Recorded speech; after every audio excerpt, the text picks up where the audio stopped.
Hello বন্ধুরা, আজকে আমি রান্না করব বোয়াল মাছের ঝাল। মাছগুলোকে লবণ হলুদ ভালো করে মেখে নেব। মেখে নিয়ে এখন কড়াই বসিয়ে দিয়েছি। কড়াইতে দিয়ে দেবো তেল, দিয়ে দেবো মাছগুলো ভাজা হতে হতে আমি এদিকে মশলাটা করে নেব।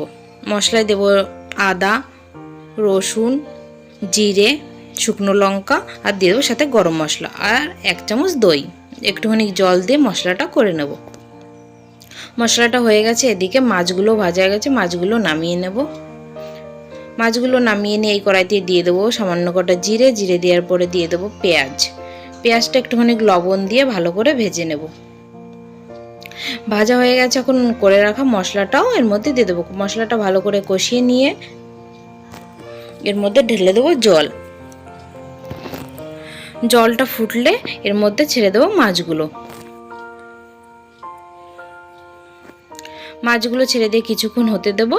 রেডি হয়ে গেছে বোয়াল মাছের ঝাল। মাছে ভাতে বাঙালি।